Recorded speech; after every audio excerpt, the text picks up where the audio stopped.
All right. Oh, there's Margaret. Okay.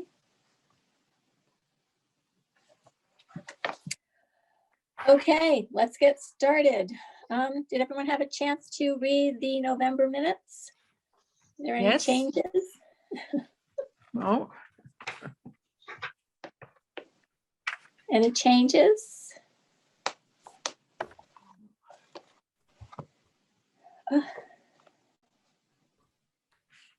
No changes? no, not for Do we me. have a motion to approve? So moved, Terry Stokes. I've lost my picture of everything, so I've got to get myself back on here. Wait, and I'm sorry, I'm just trying to go through, okay, sorry. I'll second the motion to approve. Okay.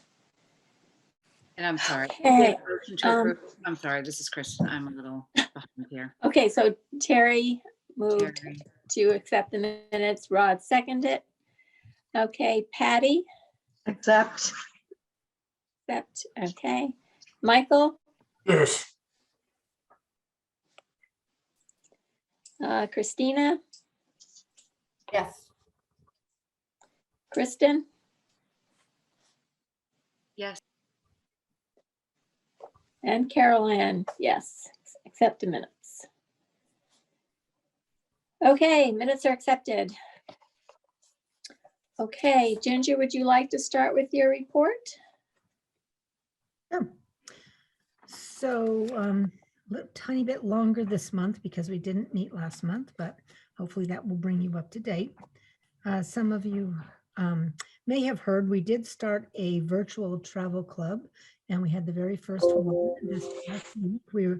I was able to get connected with a company called Beyonder, and they offer live tours of various cities around the world. They hire a local guide. So it's different from armchair travel in that it's not someone showing pictures and speaking about their experience. You're actually taking a tour with a walking guide in a city. And we went to Lisbon, Portugal the first time, and people absolutely loved it. This company doesn't actually want us to use Zoom per se, because there are several groups using this at any one time, and it can get unruly with too many questions coming in at once, people not muting themselves, etc. But they did allow us to do Zoom this time because we were the only group. So Concord Mass seniors were having a private tour around Lisbon, Portugal, and on Zoom, because we had originally scheduled it in a much smaller room, and then all of the increased cases of COVID came up. We needed to have it in a bigger room in order to ensure physical distancing, and we didn't have a room available at that time big enough to do that. So they allowed the Zoom, but it should be going forward. We'll be scheduling it for the auditorium, and there'll be enough room for people to have that in person. So I think that's going to be a great success. And we actually made the decision to offer that for free, even though there is a cost, and just pay for it out of gift shop funds. Something that they're sponsoring. The proceeds from that are sponsoring. So that's a very nice benefit for Concord seniors to get to do that at no cost. So I also attended the monthly board meeting for the Concord Friends of the Aging. They have been occasionally asking me to come, and I give a bit of an update on what's going on with the COA. And they also end up asking if there's particular needs, like financial needs that they might be able to help with in the future. A couple things that I've mentioned to them is the possibility of going back to sponsoring a new van when the time comes. And I also let them know that, when that comes, that likely will have to be an electric vehicle. That's the sort of the mandate from the town, that as we replace vehicles in our fleets, we need to be considering that if there is a viable electrical vehicle that will do the trick. So I've let them know that. And I've also talked with them about, I really want there to be for lack of a better word, a carport over where the vans park. it is tremendously time consuming to shovel out and the vans as they, after storms, we've got 3 vans. You have to get every little bit of snow off the roof because it's illegal to be driving around with snow on your roof, as it should be, because that can cause a real traffic hazard. And, you can't really take a snowplow in there between the vans. And, they're shoveling, the drivers have to come in early and try to shovel out the vans. So this has been an ongoing big labor thing for, the whole time I've been there, forever, I guess. So I did just sort of hint that that would be a lovely thing if they would consider, funding that. I sense some interest in the possibility of doing that. So that's something I'm going to try to. They of course asked if I had some idea of what it would cost, and that would depend whether or not we put it out to bid and paid someone to build it, or whether or not we might be able to purchase materials and the facilities department could build it. So I'm sort of looking into that now and maybe getting a cost estimate and possibly seeing whether or not that might be possible in the future. They did sponsor a holiday lunch drive-through, which was a lovely meal, as well as a mug and a thing of hot chocolate and a poinsettia plant and a big bag to carry it all. And people loved it. And they would like to do something similar again in the spring. And we just talked about the fact that we'd like it to not have to be drive-through and they could go back to having an in-person event. But we wouldn't be able to have an in-person event at Harvey Wheeler because the draw for that free, very nice event is around 200 people, and Harvey Wheeler does not, have the capacity for that. So we'll see when it gets closer what we'll do, but that went very well. And Excuse me, Ginger, who was that you were talking to? the Concord Friends of the Aging. Okay, so I'm not familiar with that group. Well, most COAs have a friends group that's a private nonprofit organization that help to fundraise things privately that is not really included in a local COA's budget. I'm happy to chat with you about that group and the history of that in this town sometime. That was a fabulous report to hear, Ginger. Good. Terry's benefit, there's a long history, which is better discussed offline. Okay. All right. So let's see. We've had a couple of employees out on medical leave, and one is actually coming back this Friday. That's our outreach worker, Valerie Birch, and one of our van drivers, Dave Berry, will be back on Monday. So that will be great to be fully staffed again, and glad they're doing well and able to come back. Let's see, this is time of year for quite a few reports. The Community Chest grant was due that I submitted. An annual report for the Community Chest is also due. It's a little tricky because the report is, the grant is a fiscal year grant, but they want the report in December. So it is difficult to figure out what to say, because I'm really not able to do a final financial report at this time. So those are done. The annual report is due. And I am, I've submitted that to Erin for inclusion in next year's annual report that's published. Also, what's due right now is the budget narrative. The budget was turned in quite some time ago, but the budget narrative that goes with it is due. And I've sent a draft off to Kate for that.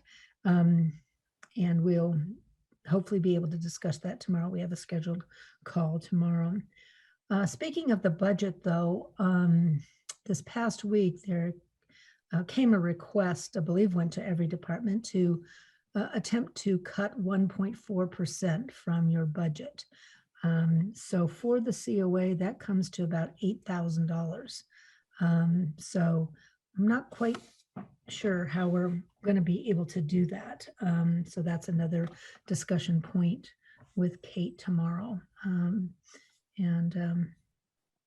I don't know, Susan, if you have anything else to add related to the request to cut the budget, but that came out last week.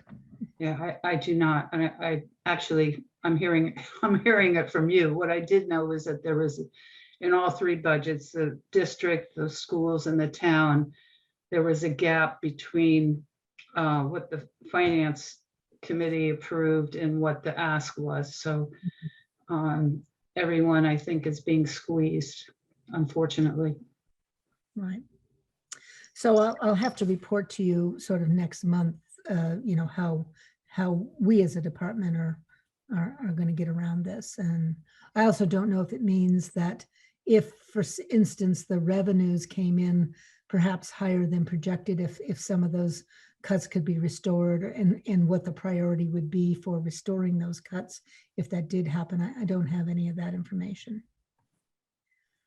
So, but just to let you know. Let's see here. Excuse me, Ginger, just one question. Is this for the current fiscal year, that budget No, cut that request would be for FY23. for FY23? Thank you. We've submitted a request for FY23, and now we're being asked to cut 1.4%. So Thank you. I do two budgets. I do the COA budget. That's the one I mentioned that would be about an $8,000 cut. I also do Harvey Wheeler, which is separate. It just has one employee, the custodian, in it. And then like all of the utilities are in there. That's a much smaller budget. And so that's about $1,400 from that budget, that's not easy to do either. I mean, the salary is fixed. The utilities are what they are. There's not too much you can do about that. So that won't be easy either, but I'm sure every department is saying the same thing. What do I do? And some departments that have, you know, budgets much bigger than ours are having to cut a whole lot more than we are. So everyone's feeling the pain. So let's see. Let me just talk briefly about the increase in COVID cases and the effect on us. We are still open. There are people self-selecting to no longer come to things in person. We are still offering many things hybrid, so much so that I think you all know we use the OWL Pro, which is a video conferencing system, which allows us to be hybrid, and I might even need to buy another one. They're about $1,000, so you don't make that decision lightly. But there's been a couple of times where we really could have used two at once, given the programming needs and more requests to offer hybrid. So that's something I'm taking into consideration right now. And so the case numbers are astronomical compared to where we were at. Just a quick version would be that when I first put the mask mandate back in place in August, as you know, the Board of Health has since put a mask mandate in place, but COA has had a mask mandate for many months. And the incident rate at that time was 12.6 per 100,000, which is an average over a 14-day period. Last week, it was like 248. So exponential increase in the number of cases. This would be for Middlesex County. And the positivity rate, you know, back then was about 2%, and now it's about 18%. So there is quite a lot of COVID, you know, in the communities where we all are living. You know, I don't have any numbers, but I do know a number of Town of Concord employees who are sick with COVID. So it's affecting the workforce as well. So we are all doing the best we can to keep each other safe and to still offer quality programming to the people that we serve. So any questions related to COVID per se that we're going to do another mask mandate? I figure there's a lot coming out in the news right now that cloth masks are not necessarily the favored version of masks. And so we did get a recent donation of disposable masks. So I got like another couple thousand. And so we're going to do another mask mandate. It's going to be in the next February newsletter.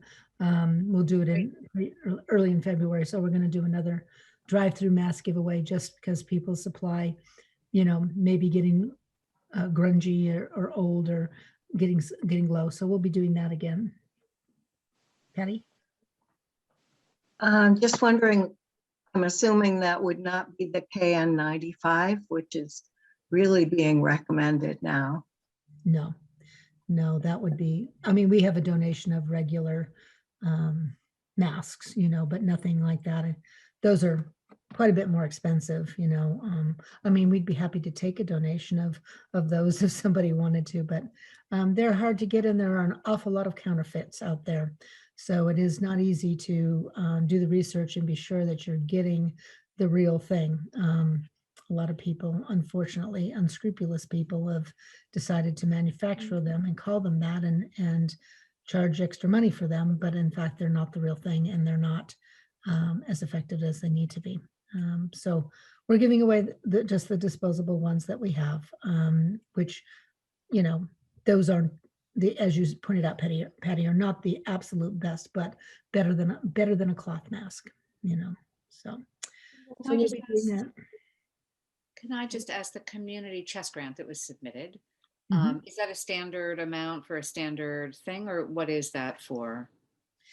Yes, so the community chest for many years has been paying a portion of the wages for 3 different positions. One of the outreach coordinators, the social service supervisor, and the volunteer and public relations coordinator. I don't have the exact figure, but it comes to around $34,000 a year. And I work very hard to be sure that doesn't go up much. And what I do is I sometimes have to shift more of the burden on the municipal side. So say if the municipality was paying,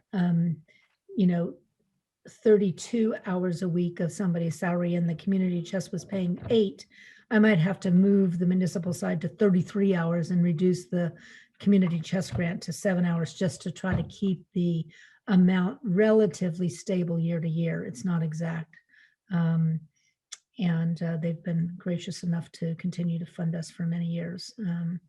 And so we're glad for that. If there's new people that don't know how this works, is after you submit your grant, it gets assigned to an allocations committee within the community chest, and they come and do a site visit. And they meet with you in person, and you have the opportunity to speak about your grant proposal, and in my case, the department. And in some cases, I've invited the actual staff people that the grant is funding to come in and talk about their particular jobs. And it is a great way of doing things.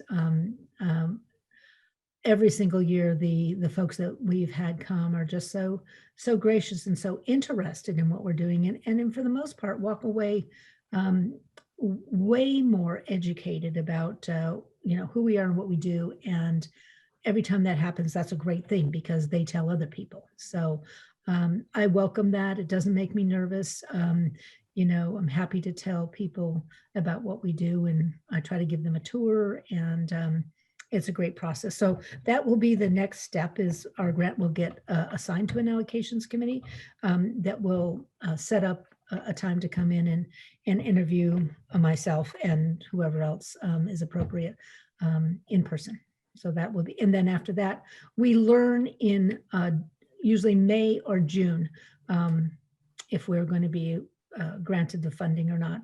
And then they have a day of giving, which is everyone who's receiving a grant for that next year is invited to a very nice event that they put on, where all the recipients are in the room at the same time, as well as their major sponsors, and they acknowledge their sponsors. And individually, you're called up to receive your letter telling you that you've received a grant. So it's very nice event. So maybe it's possible, if possible, depending on the day and the time, maybe a member of the board might like to come this year, to see what that's like. Any other questions related to that grant? Just a comment, Ginger, many years ago, nearly 40 years ago, I participated in the community chest here and participated in that committee for 7 or 8 years. And in all those years, we felt that we were doing good due diligence to make sure that the contributions went to people who were using the money appropriately and productively. I think of all of the entities that we interviewed, we only identified one that we wound up reducing the grant, but we felt it was very, very important to do the due diligence and to have that kind of transparency and accountability. So kudos to you for having a good record with the community chest. That's great. Well, we're extremely fortunate in Concord to have such an organization. And when I think of what additional things we've been able to do because of that staffing, it's just amazing, the contribution. So looking forward to that process going forward this winter and spring. So let's see here. Some of you know that toward the end of Stephen Crane's tenure as the town manager, he had begun to request sort of bullet point reports as a town manager's report, and he in turn would pass that on to the select board.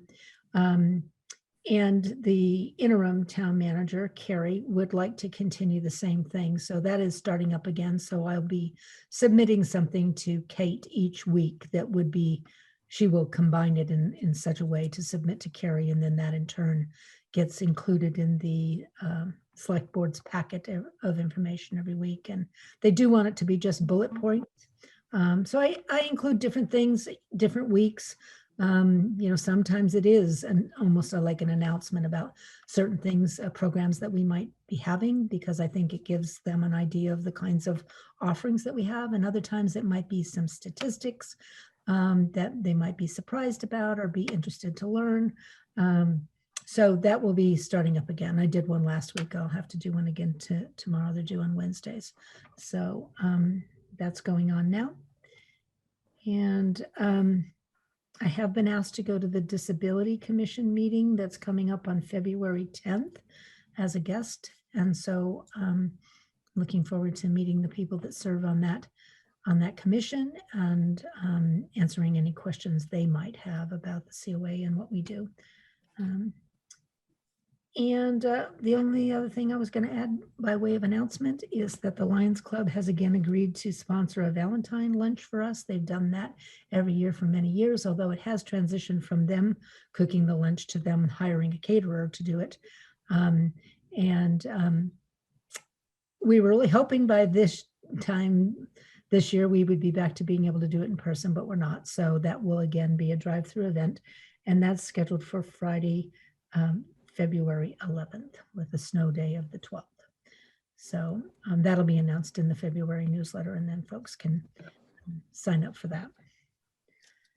And that's everything I sort of put on my list. I tried to put a little of this and a little of that, but I'm happy to answer any questions that you might have. Ginger, would you consider asking the Friends to make up the shortfall in the town budget? Or is that going a little too far? In the way past, that would not have been something they would have entertained. They've never been in the past willing to help pay for wages or anything like that.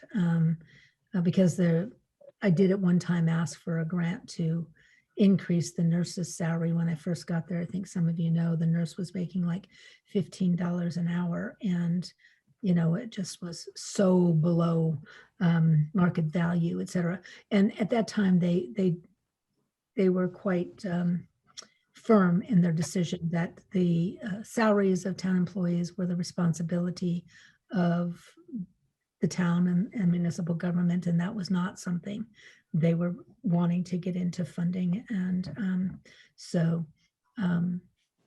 but whether or not I would ever consider it in the future, maybe, I don't know. We're just trying to feel our way through reestablishing a cooperative working relationship. Susan wanted to ask a question.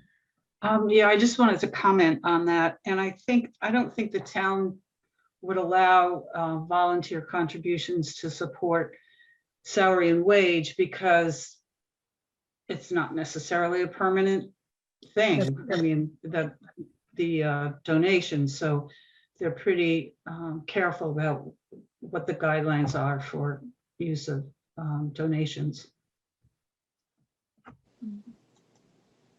Yeah, I think in general, like one-time expenditures, as I mentioned, like for a van or for the carport or sponsoring an event that directly benefits seniors through the meals or the drive-through or the giveaways of the gifts. You know, those are things that that seem appropriate for a private nonprofit to donate to the town or to the seniors through our department. So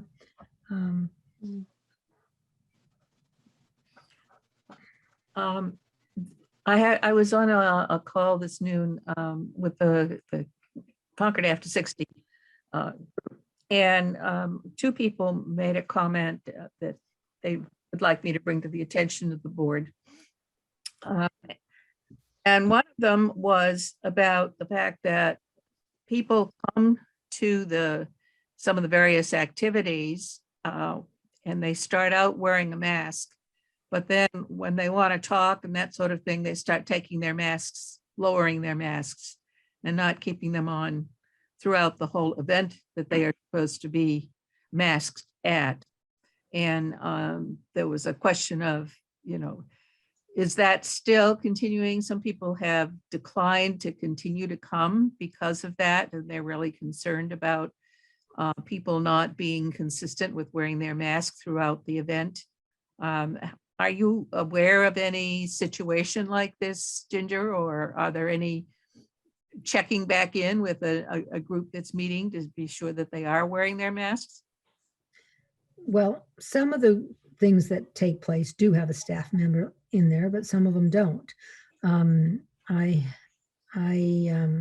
have had an email with the staff to say, you know, we all have to be part of the mask police, meaning that we need to call out people that are, you know, have it below their nose or dangling from their ear or below their chin as a chin strap, and remind them, you know, in a very polite and professional way that we have a mask mandate. It's for their own safety and for the safety of others, and politely ask them to put it back on. And we do that whenever we see it, but not every event has a staff member in it.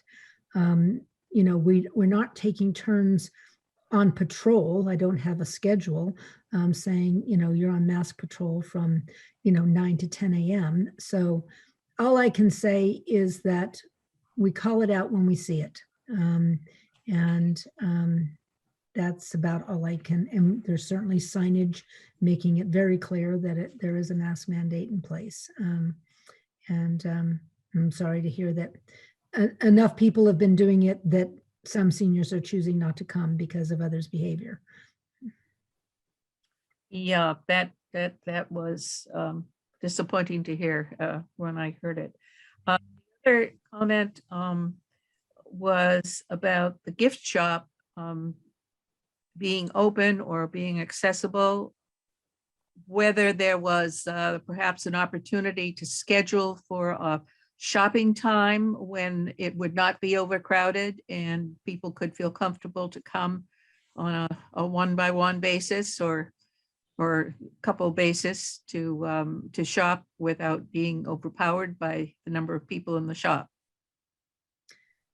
Well, I haven't seen the shop being crowded. They would like it to be more crowded because they'd have more buyers. What we've asked them, they always have 2 volunteers working, and I've asked them if anyone steps into the shop, one of them is to get up and step out. The shop is small, and to sort of self-police, you know, like not let multiple shoppers in there at a time, you know, so that people can not feel crowded, and we maintain we can't leave it unattended. There's got to be at least one volunteer clerk in there, you know, but and I've seen them doing that. I see them standing outside the door or perhaps answering a question for somebody that's looking at the merchandise that's on the table outside the door, but they've been quite good at getting up and leaving to make the shop feel roomier to people who are shopping. I'm sure if somebody wanted to call and, Make an appointment. maybe it's staffed by volunteers. I'd have to ask them, would somebody be willing to stay late one day? The challenge with those kinds of requests is like all kinds of individual, I can't just do it for one person. Yeah. So if I allow somebody to make a private appointment to view the gift shop, I'd have to allow everybody to do that. And maybe there'd be very few requests, or maybe there'd be a lot, and then I wouldn't be able to do it. So all I can say is I would think about whether or not that would be manageable, or whether too many people would ask for that privilege and it wouldn't be possible for me to grant it to everybody who wanted it. But thank you for bringing it up anyway. I guess another question was that came through and I didn't have an answer for it. Was you always ask people if they are vaccinated when they come to come into the COA? Well, not exactly at the moment. When we did not have a mask mandate, which was most of the summer from about June, July, and half of August, the policy was you may be without your mask if you provide proof of vaccination. And we were asking to see people's CDC cards and making a note of that. Now that we have a mask mandate in place and everybody is masked, whether they're vaccinated or not, we have not been asking to see more CDC cards. However, if we go back to if it gets safe enough to remove our masks, I expect that we probably would go back to the same policy that would say, you're welcome to be here in the building without your mask if you're fully vaccinated, including a booster. But we have not done that yet because we've had a mask mandate for months now.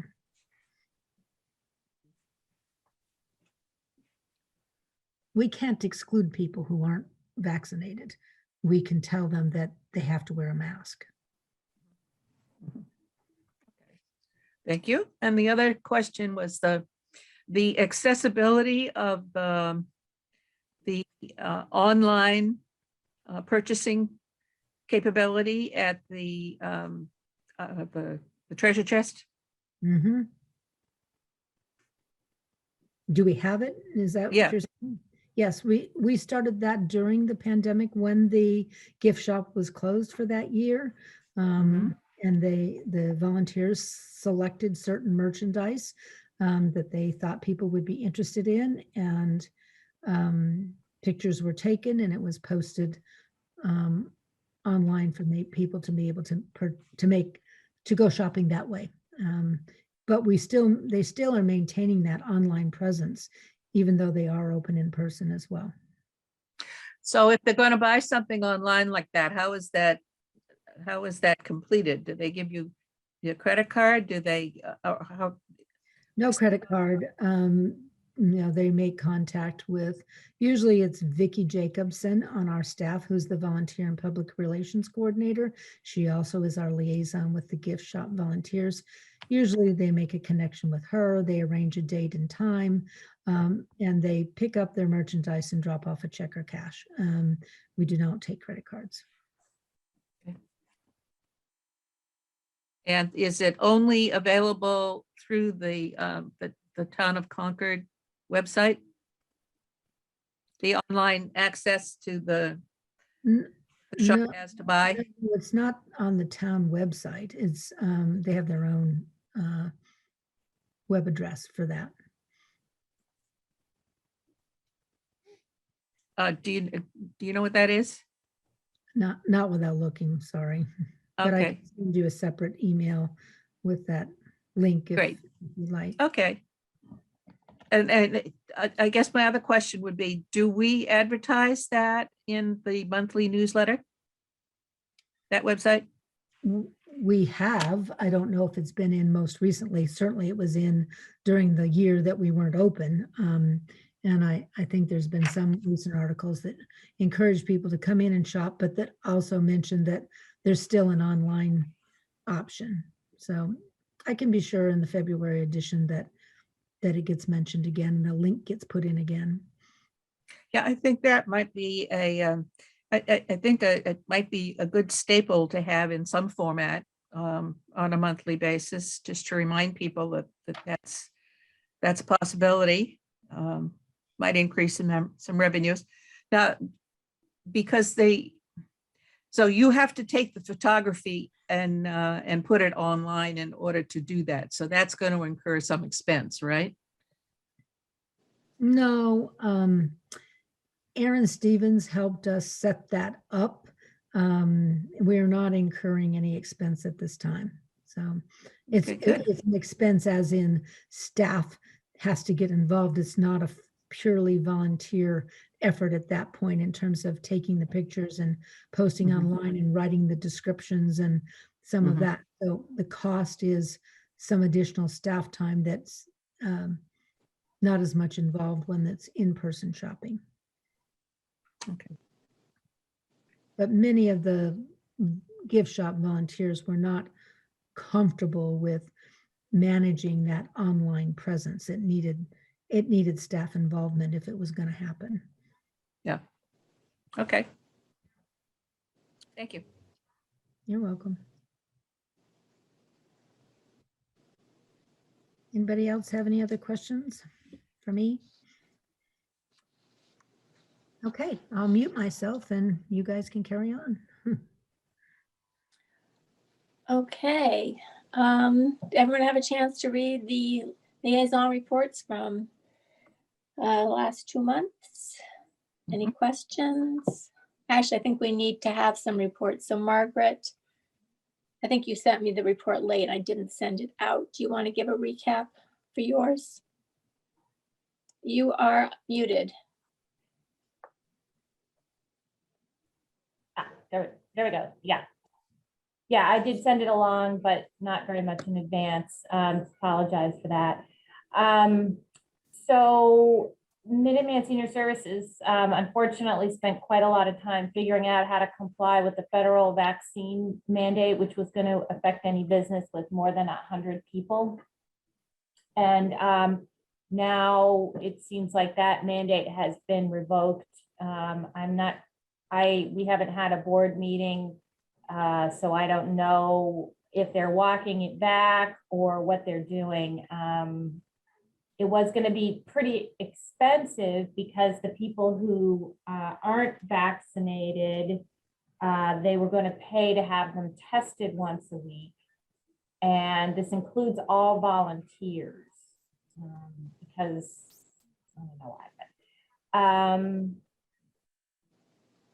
the other things that we've discussed is that the state is giving Minuteman money to give direct care workers a retention bonus. As I reported before, there's been a lot of trouble getting home care workers. So the state's allowing them to be given a bonus if they stay on and also a rate increase. I use an acronym ASAP in here a lot, and that stands for Aging Service Access Point, which are, there's, I don't know, 10 or 11 or whatever of them over the state, and they're each responsible for the state home care and Medicaid programs in their region, and Minuteman is our region. And a bunch of these ASAPs got together and sued the state for not increasing these home care workers' rate, and they reached a settlement so that there would be an increase. So all of that I hope will help the availability of home care workers for people on the home care program or on Medicaid.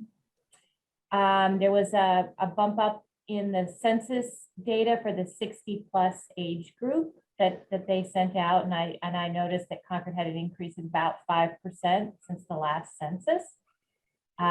We reviewed our annual audit, which was clean.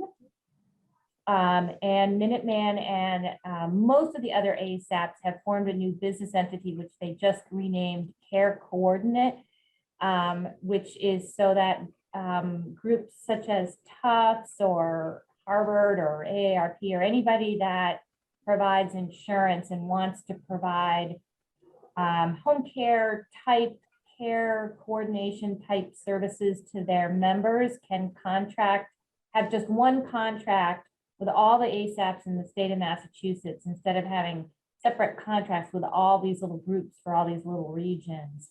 And so that has been formed. It's hired a managing director. They've got a name and they're getting ready to start business.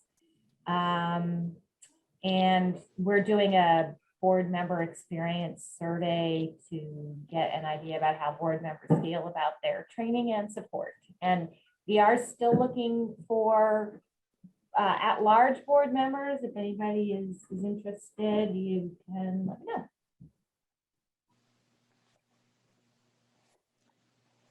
Okay, thank you. Can I just ask a question out of curiosity, Margaret? So is there a large percentage of staff at Minuteman that are not vaccinated? You're on mute. Oops. Sorry. It's the employees, it's very small, but the volunteers, I don't know, that might be slightly larger. It's not a big group, no. It's an expense to have to pay for all these people to get tested every week, even if there's only 10 of them, I don't know. Mhm. Okay, any other questions? Terry, did you have a report from Concord After 60? There was one from the previous month that was there, but they didn't have a meeting in December. They did have an excellent one just this past Sunday. And it was Marion Ryan, the Attorney General for Middlesex County. And she gave a very intense and directed, excellent discussion of Middlesex County from a legal perspective, and the fact that it's huge, 1.7 million people, and it covers everything from downtown Everett all the way out to, Oxford and whatnot, going west of us. And so there's a broad spectrum of legal requirements, both from a COVID standpoint and from a criminal justice standpoint. And it's in many respects a bit of a social laboratory there's a lot of studies of various things that go on because there's so many universities. But there was one concentration that in her office they have, which was on the bail system and how looking at the history of the bail and the lower bails and that sort of thing. And you've got people who are poor, who can't come up with an extra $150 or $200, and they're being hauled in for some minor issue, and they wind up, going to jail until they can pay it, which is really very Victorian and not appropriate in this day and age, particularly with the impact it has on their families, because they have to keep working in order to keep food on the table for the kids, et cetera. So anyway, there's it was about 30% of the incarcerated bail waiting people that were in this category. And so they've made some changes in the bail structure to make a more humane approach to the situation when the people are really in such distress. I mean, for a lot of people, $150 isn't a big deal, but you go to some places in Everett and in a lot of the cities, Lowell, Leominster, whatnot, there are families that are really at the nub, and for a traffic violation or the lack of registration for the RMV, for the sticker on their license plate it's a crushing situation. So that's an area that they've been working on and doing quite well. So they've taken a look at the racial justice perspective. So from the racial perspective, what's the impact on the people of very low means and of people who are one parent families and working on very low income jobs, and how that can be addressed, particularly looking at gun violence and hate crimes. And also, and they found that ghost guns are a major problem. Ghost gun being 80% assembled kit of a gun that can be purchased online and in various places. And then there are 3D add-ons that you create and complete the gun with. And then these guns are never registered. There's never any of the background checks or anything like that that goes on with them. But those are the guns that really are being used in violent situations in Middlesex lately. And so that's another area that that they were looking at. And she also talked about the cold case unit that they have. And now that there are new biotech capabilities for DNA testing and whatnot, going back and taking a look at some of those experiences. And there are a couple of cold cases that they have solved. Also, there's some new technology for dredging rivers and underwater locations and they found a car and a body in it that was about a 40-year-old missing person situation. So they really have been doing a lot of work in a number of ways, but I was just amazed at the size and the breadth of the coverage of the territory. I had no idea that Middlesex was all that big and was covered all that many complexities. So they are looking at, they have about 25 pieces of legislation a year. There are 14 counties with jails, and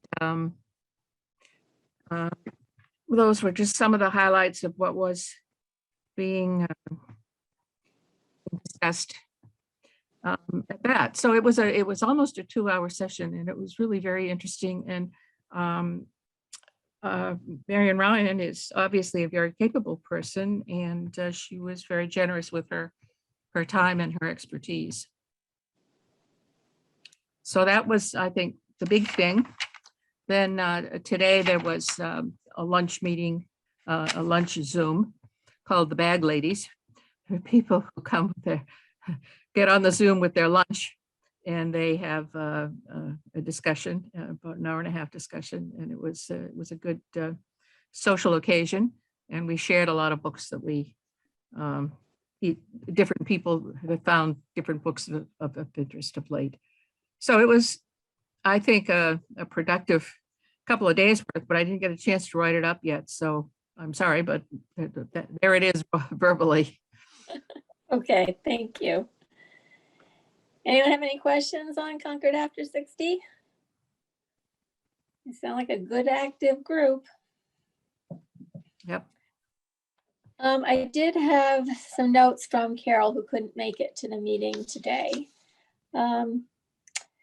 She said the Minuteman Network had posted a video of the January 11th meeting of the COA Hard of Hearing Support Group. She said she found it very interesting.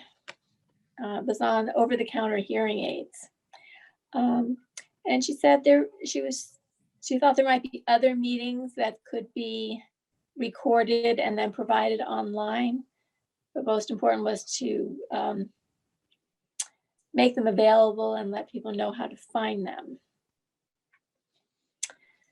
And she also said there's a newsletter called High Spirits Newsletter. It's an online publication that could provide live links to various COA videos on the Minuteman Network. Are you familiar with this, Ginger? Yeah, it's a monthly publication that comes out between our between the newsletter production, done by Vicki Jacobson, the volunteer coordinator. So this is something that's related to Concord, High Spirits Newsletter. It's a COA production. Oh, it is. Okay. All right. And then she asked whether it was possible for the COA to order free COVID home tests for seniors who are not easily able to order them online. Like Is that an starting. option? Starting today. Actually, it started today, even though most people don't know that. So yeah, if you, it's UPS, let me say ups.com/COVID test. And you can actually order it today for 4 free kits. But there was a lot of kits that the state bought, and they picked about 100 communities that they prioritized and sent those to. Concord wasn't one of them. We didn't get any free tests. So could we help people order them online? I think we could. It's per address. So I think we could go online again and put in somebody else's name and address and send that for them. We could do that. They are supposed to be setting up a telephone line for people who do not have internet access to be able to call and order their 4 free kits. But that's all I can say about test kits, you know. Okay. Okay. That was all that Carol sent. It was extra. I don't have a report. We haven't had a chair's breakfast since the last meeting.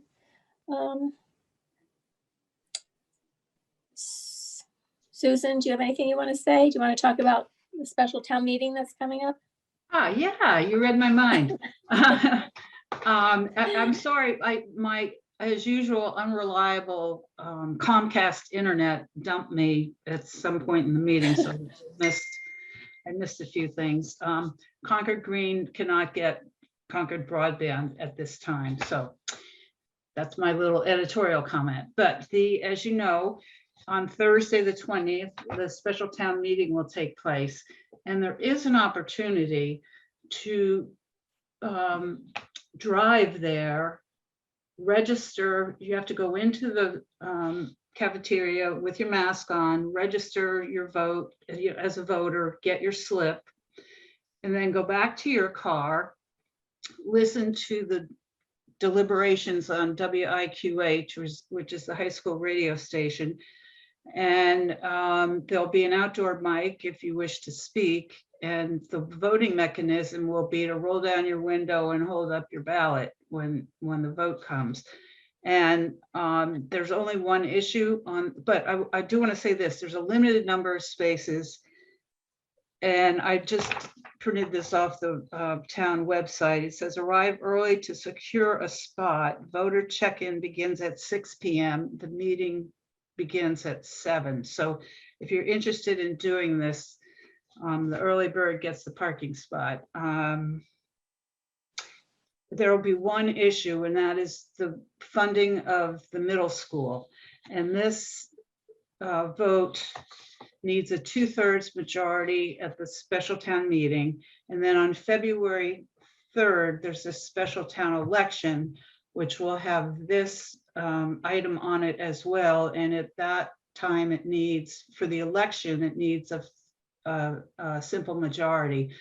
Also at the election, there'll be a chance to vote for a school committee member for a 1-year term to fulfill a term for a member that resigned.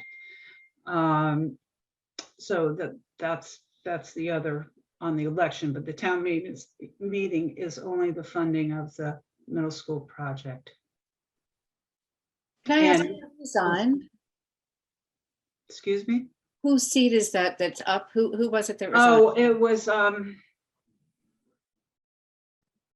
Fatima. Fatima. Mhm. And she got accepted into a program, graduate program, and left for that reason. There's two people up, two candidates. One is Carrie, just heard her talk this morning, Rankin. Rankin, who is well qualified. The other is Todd Benjamin, who's also a resident, and he's been involved with a bunch of committees in the past. So yeah, I'm sure there'll be material to the league is at some point, I don't have the date in my head, they'll be having a candidate forum with these two folks. So you can tune into that or perhaps watch a video of it. But there will be 3 rooms open in the high school: the gym, the cafeteria, and I think the auditorium.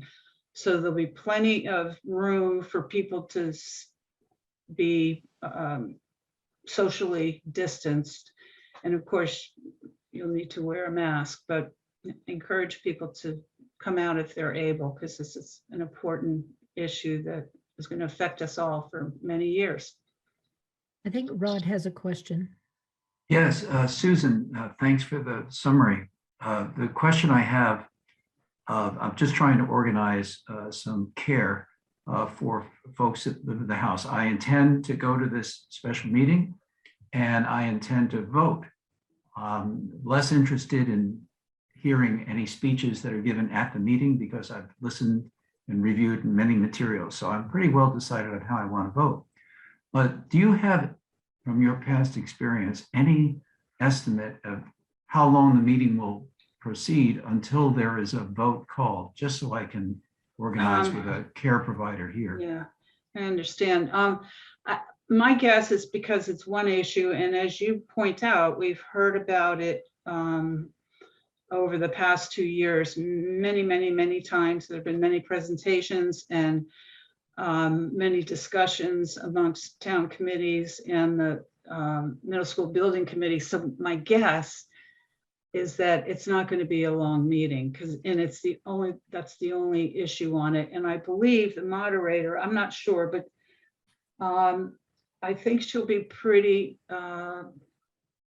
strict about limiting comment to a short period of time, a minute or two, I'm not sure, and kind of cutting off discussion when it starts to get repetitive. And of course, at any point, someone can call the question, and then we vote whether we want to vote, and then if that passes, and we vote, and then the meeting's adjourned. Thank you. And I do want to make a comment, just given the information about the Omicron variant and its persistence as an aerosol. If anyone is attending, as I am, I would strongly recommend you wear an N95 mask. Thank you.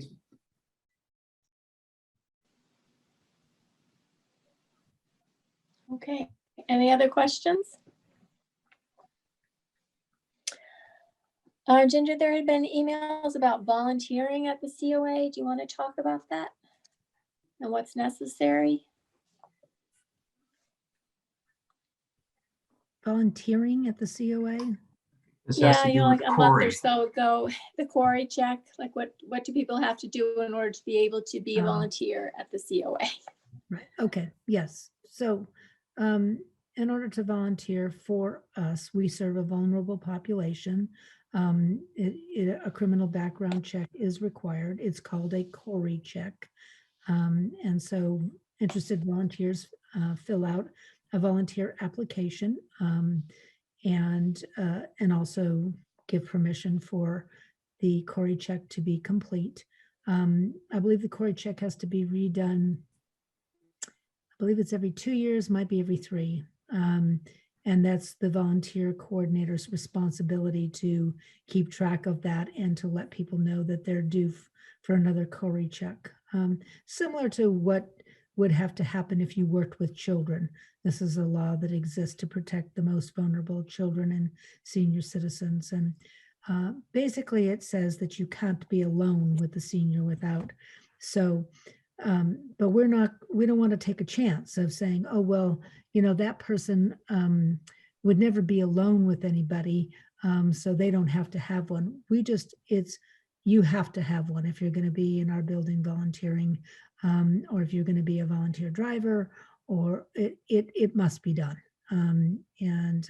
So that's what a Cory check is. It's a requirement, and we take it pretty seriously and be sure that we got a little behind when we were closed down because people came up for renewal and we weren't even open, but I believe we're caught up now. So the town Okay, manager's office used to run those Cory checks for us. That was done by Jeremy in the town manager's office, who has since resigned. I believe it's been temporarily assigned to someone else, and it may come back into the town manager's office when that position's filled. I'm not sure. okay. So the process, if someone on the board wanted to be a volunteer, they should check with the volunteer coordinator. There's a form to fill out, and then the approval for having the Cory check. Is that the way it works? Yes. So because board members don't automatically come to the COA, we don't automatically Cory check all of you. But there are many people over the years that have been on the board, which have also served in a volunteer capacity, at Harvey Wheeler, at the COA in different ways. And if you do that, then you do have to have the volunteer application and the Cory check completed. Okay. Yeah, it's a very straightforward thing. I took that this in December, the documentation sort of thing. So I haven't heard back. I haven't robbed any banks lately, so I guess I'm okay. But I am on the 27th of January, I will be taking the memory training course in anticipation of being able to collaborate with staff in doing the memory training course at COA. So in order to do that, I had to do the other. So just to be clear, so everybody knows, I'm at the moment, I'm Cory'd. Okay, good to know. Thank you. Are there any other issues anyone wants to bring up? Oh, Rod? Just two comments, a suggestion. First comment, Ginger, would it be possible to put all of the COA board members on the high spirits distribution list, on the email list? I'm not sure that everyone is on, and it's a very nice newsletter for the board to receive. So I'm getting it. Is everyone else getting it? is there anybody that you have to, before I put everybody's email on it, I just would like to see a acknowledgement that yes, that you want to get it. I don't want to flood your email with something you don't want.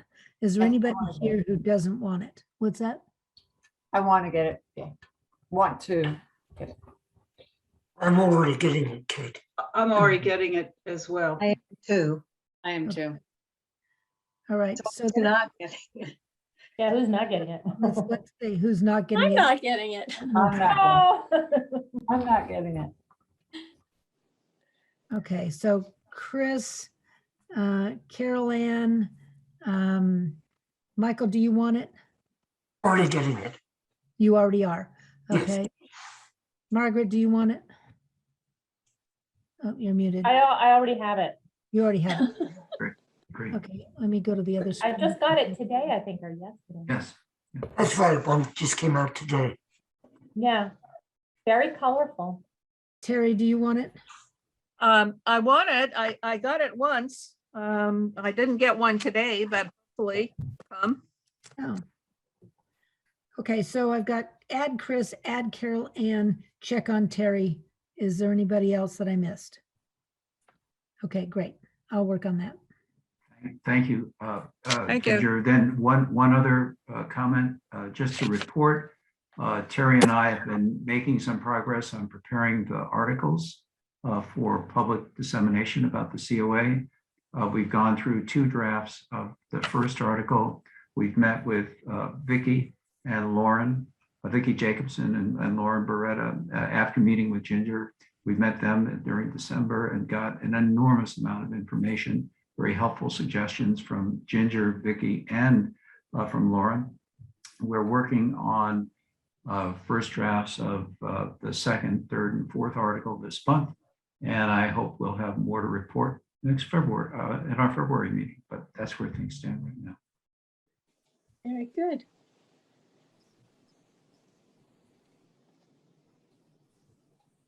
And Carol has joined us. Yes, hi. Hi there.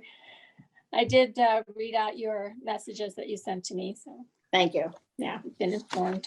Okay, was there anything you wanted to add? Anything else, Carol? Nope, I'm good. Okay. Anything else for anybody?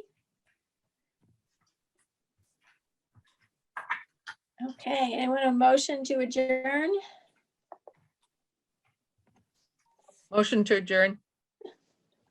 Anyone second? Second, Okay. Rod? Aye. Adjourn. Yes, okay. Kristen? Yep. Michael? Yes. Christina? Yes. Carol? Yes, And I'm here a and yes. gone. Okay, meeting adjourned.